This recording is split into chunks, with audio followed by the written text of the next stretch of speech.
Baik, ada video dulu, Al? Oke, terima kasih. Assalamualaikum warahmatullahi wabarakatuh. Waalaikumsalam Alhamdulillah, warahmatullahi wabarakatuh. para pemirsa, kita punya host baru ini, Mbak Mia ini, host politik. Biasanya beliau nggak host politik, tapi hari ini host politik ya. Sesuai kertas suara dong. Karena beliau caleg, insya Allah. Tolong nih yang Depok dan sekitarnya nih, amankan nih. Oke, Mbak Titi, Mas Ilham, ya Mas Kris, terima kasih atas kehadirannya. Acara kita ini disaksikan oleh banyak orang secara daring dan juga di akun-akun sosial media, termasuk di akun sosial media saya juga saya forward tadi. Karena kita percaya insya Allah tema ini memang di antara tema penting kita, karena ini saya pakai baju Kalimantan ini ya, ini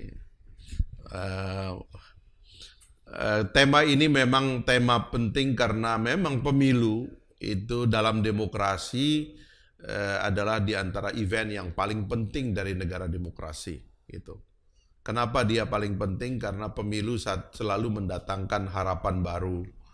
Itu yang tidak ada di negara-negara totaliter. Kalau di negara kerajaan orang menunggu raja baru, ya. Dan kita kan nunggu raja ini kan tidak jelas jadwalnya, sebab kan dia meninggal baru ada penggantinya.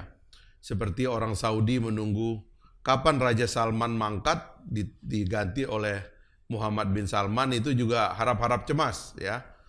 Tidak jelas schedule-nya, tapi di dalam tradisi demokrasi schedule-nya itu jelas ya.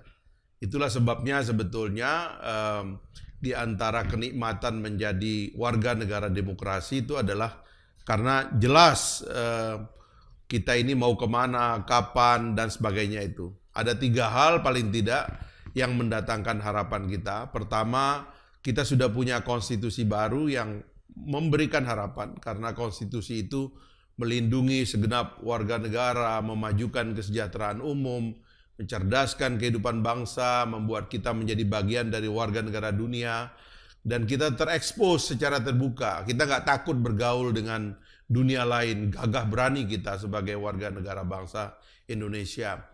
Yang kedua, karena kita percaya kita punya negara yang terus-menerus memperbaiki kemampuannya, dirinya, birokrasinya tambah baik, tambah transparan, dan sebagainya. Itu adalah keuntungan. Dan di antara keuntungan yang rutin adalah menunggu schedule pemimpin baru datang, yang kita rancang melalui proses pemilu yang damai.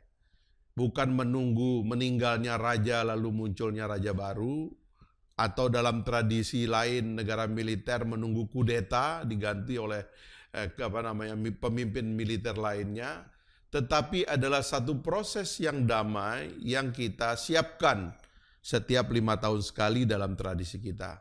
Dan kemarin alhamdulillah saya menyambut baik ya Pak Ilham dan kawan-kawannya di Komisi 2 telah menyepakati 14 Februari ya Valentine Day ya, untuk menjadi hari pemilu kita di 2024 nanti. Mudah-mudahan itu hari penuh kasih sayang, kata Mas Ilham. Saya nggak tahu ini, tolong dijelaskan nanti Mas Ilham apa itu maksudnya itu. Yang kedua adalah apakah nanti TPS itu akan penuh dengan bunga-bunga dan cinta, saya nggak tahu lah itu nanti. Mas Ilham tolong dijelaskan ini, sebab banyak pertanyaan milenial ini. Yang kedua, Pilkada 27 November nanti, ya persis 17 hari setelah saya ulang tahun ini nanti, 17 hari setelah Hari Pahlawan. Nah, schedule-nya sudah ada dan saya kemudian juga menganggap mari kita sambut baik schedule yang sudah ada itu, dan semua agenda kita dalam transisi kepemimpinan yang damai kita arahkan ke sana. Nah, tentu Partai Gelora punya harapan lain yang lebih banyak, karena kami akan menjadi peserta pemilu insya Allah di 2024 nanti.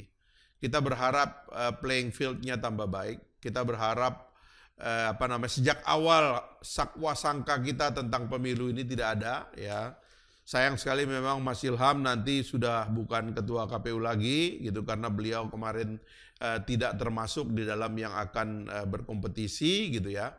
Kita sangat ingin orang seperti Mas Ilham terus mencurahkan pengalaman dan ilmunya bagi perbaikan pemilu di Indonesia di masa yang akan datang. Mudah-mudahan sekali lagi tidak ada sakwa sangka sejak awal. Ya, misalnya saya pernah mengkritik keras kenapa tidak ada sinkronisasi yang tuntas tentang data pemilih.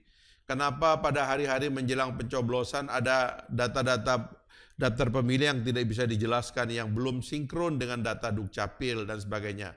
Ini mudah-mudahan tidak lagi ada. Yang kedua, kita tetap masih berharap bahwa presidensial threshold bahkan juga parliamentary threshold dihapuskan dan ada rekognisi terhadap suara rakyat, berapapun yang terpilih itulah yang terpilih. Jangan dibuat seleksi lain ya sebelum pemilu terjadi. Sehingga pada putaran pertama khusus untuk capres misalnya, biarlah semua calon-calon yang sudah muncul dan percaya diri surveinya baik ini muncul semua sebagai kandidat yang akan berdebat pada putaran pertama. Ya sekarang ada banyak sekali nama yang bagus-bagus. Sayang sekali orang-orang ini udah bikin spanduk di mana-mana, udah kampanye bentuk tim ini, sampai ke tim milenial segala macam sudah dibentuk, tapi rupanya tidak dapat tiket karena tiketnya itu terlalu mahal, yaitu tiketnya 20%. Nah, lalu kita juga ingin pada tingkat legislatif juga demikian halnya gitu, sehingga berapapun suara yang terkumpul itu dia tetap bisa menjadi wakil rakyat ya, karena kita mau dalam demokrasi lebih menonjolkan wakil rakyat daripada wakil partai politik. Ciri dari kematangan demokrasi apabila partai politik hanya menjadi event organizer bagi munculnya pemimpin. Karena dalam tradisi totaliter, partai politik selalu ingin memiliki pejabat publik yang terpilih sebagai kaki tangan, ya tentakel-tentakel partai politik yang dioperasikan dari luar negara. Itu tidak sehat bagi demokrasi kita. Demokrasi yang sehat adalah demokrasi yang meletakkan partai politik hanya sebagai penyelenggara, hanya sebagai chef di luar negara. Setelah pemimpin-pemimpin negara itu dipilih oleh rakyat, dipersembahkan ke dalam negara dan partai politik jangan lagi ngatur-ngatur dari luar. Ya, seperti yang terjadi di negara kita ini, partai politik berperan di mana-mana. Yang ngatur presiden, ngatur wakil presiden, ngatur legislatif. Ya, legislatifnya sekarang membebek semuanya. Karena semuanya tunduk kepada perintah partai politik, tidak ada lagi yang punya keberanian untuk menjadi wakil rakyat. Nah, ini harus kita akhiri. Karena demokrasi kita harus kita sempurnakan dengan menjadikan pejabat publik itu independen sebagai perwakilan rakyat dalam pemerintahan.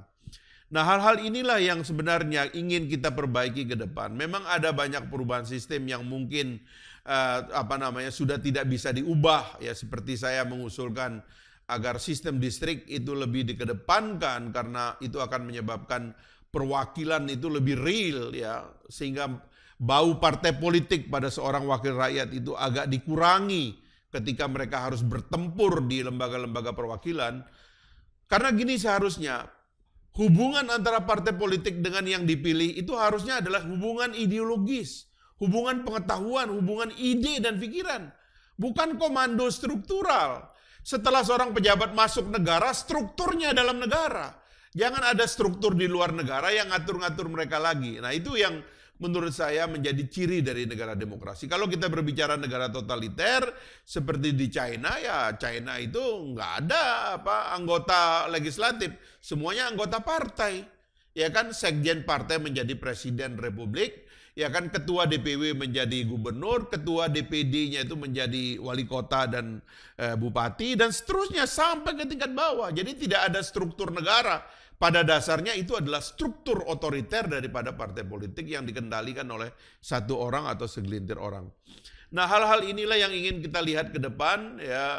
Kita mendorong supaya threshold-nya dihilangkan. Kita juga mendorong supaya jadwal pemilunya jangan dibikin serempak, meskipun mungkin beberapa sudah diputuskan. Tapi kami khawatir pesta rakyat ini menjadi pesta kematian yang seperti terjadi di kemarin itu 2019 yang kami anggap pemilunya sangat dicederai oleh meninggalnya begitu banyak petugas. Jangan sampai kita menyelenggarakan pemilu lagi yang bukan merupakan pesta ya, tetapi merupakan prosesi seperti prosesi pembunuhan begitu. Banyak orang meninggal pada acara itu. Dan itu yang kita sayangkan gitu. Itu yang terus terang kami ingin menimbulkan harapan ya, 2 tahun lagi seperti dikatakan oleh Mbak Mia tadi, kita akan datang ke TPS-TPS, mudah-mudahan pada hari itu semua kita penuh dengan kasih sayang tadi ya, yang Pak Ilham bilang, dan kemudian pada hari itu kita selamat semuanya mengganti pemimpin kita secara damai, dan bangsa ini memerlukan penyegaran pemimpin baru yang akan membawa Indonesia ini terbang tinggi. Karena seperti kata Pak Ketua Umum tadi, kita terbang terlalu rendah padahal langit kita masih terlalu tinggi. Itu saja mungkin sebagai pengantar, saya akan menemani para pembicara dalam diskusi ini dan berdialog dengan para pemirsa nanti. Terima kasih. Assalamualaikum warahmatullahi wabarakatuh.